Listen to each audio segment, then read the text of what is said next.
Welcome back to CIA Declassified. The mandate of an intelligence agency is to quantify the limits of human capability, a boundary line that defines vulnerability and potential strategic advantage. While the public often assumes intelligence work focuses solely on hardware and geopolitics, a substantial, if less known, effort is dedicated to the ultimate biological machine, the human body. This is the context for CIA RDP 82 00457 R0018 0004 0003-5. Originating in the early 1980s, this report is not a spiritual text. It is a clinical assessment compiled by intelligence analysts attempting to determine if certain highly disciplined, non-conventional practices observed in remote regions of Asia could yield operationally significant physiological outcomes. The central question: could humans intentionally and reliably override the autonomic nervous system? The CIA's deep dive into these practices was driven by a clear dual prolonged intelligence imperative, one rooted in the Cold War competition for human performance supremacy. First, the offensive application. Could these methods, specifically various forms of focused meditation and breath mastery, be adapted and taught to U.S. personnel to drastically enhance operational resilience and combat effectiveness? The document outlines potential benefits: sustained cognitive functioning during intense physical deprivation, enhanced survivability in extreme temperatures, and improved focus during high-stress missions. An operative capable of consciously controlling their physiological response to stress would hold an undeniable advantage. Second, the defensive application. If these practices provided subjects with the ability to enter controlled psychological and metabolic states, could they be used by adversaries to resist interrogation or duress? If a person could voluntarily reduce their oxygen consumption, slow their heart rate, or achieve a state of emotional detachment, they would become significantly resistant to standard psychological and physical pressure techniques. This required the agency to understand the underlying biofeedback mechanisms to develop effective countermeasures. The research documented here was about national security, framed entirely by quantifiable data points. One of the most attention-grabbing elements of the file relates to thermoregulation, specifically the mastery of Tummo, or inner heat. This practice is documented through empirical observation of its practitioners in near-freezing environments. The report details tests designed to measure the kinetic energy output of this generated heat. The most cited observation involves subjects minimally clothed sitting in cold environments capable of drying large, wet cotton sheets draped over their bodies using only their alleged internal heat generation.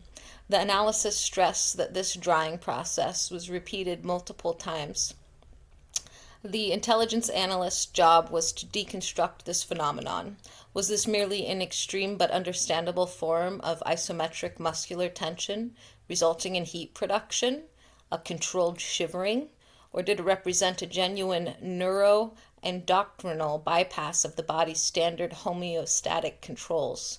The report noted that while shivering is an involuntary, inefficient heat-generating mechanism, the observed practitioners exhibited controlled, sustained heat without the visible signs of muscle spasm, indicating a degree of autonomic control previously considered impossible. For the CIA, this represented a potential shortcut to survival in hostile cold weather environments, a biological form of protective gear. The second key area of intelligence interest was respiratory control, specifically documented as forms of regulation of breath. This wasn't just deep breathing. The report focused on the claimed ability to drastically slow or even temporarily halt the metabolic rate.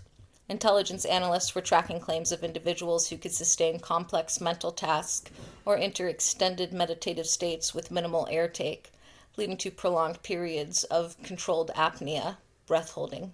The file notes the strategic value of reducing an operative's metabolic and cardiac signature. A reduction in required oxygen intake translates directly to enhanced survival time in sealed spaces or resistance to chemical agents that act upon the respiratory system. Furthermore, a reduced heart rate, a core goal of certain advanced breathing techniques, serves as an immediate indicator of resistance to acute stress. If an adversary could voluntarily keep their heart rate near resting level while undergoing immense psychological pressure, the utility of lie detection or distress-based interrogation methods would be drastically reduced. The document, therefore, treats the control of respiration as a direct, measurable form of psychological armor. Despite the sensational claims, the document is marked by analytical rigor and skepticism. The CIA was keenly aware of the influence of folklore, placebo effects, and potential trickery. A significant portion of the report details the difficulty in obtaining controlled laboratory-grade data. Analysts repeatedly flagged the need for non-invasive electronic monitoring, EKGs, EEGs, and precise core temperature readings to validate the claims. The report acknowledges that many observations were made under less than ideal field conditions and includes warnings about the possibility of highly practiced misdirection or simple though extreme physiological adaptations achieved through years of training rather than any supernormal ability. This caution highlights that the CIA's primary objective was always scientific verification.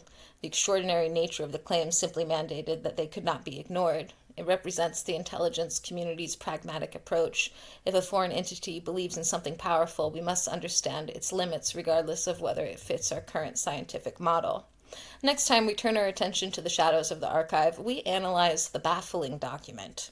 CIA RDP 96-007-88R001700210006-5, a cryptic single-page memo where nearly every line is obliterated by heavy black ink. This file, sometimes linked to non-conventional intelligence gathering, contains virtually no decipherable text, leaving only titles, dates, and vast fields of redaction. We examine what intelligence analysts believe the unseen text might have contained and why the agency chose to preserve a file that seemingly reveals nothing at all.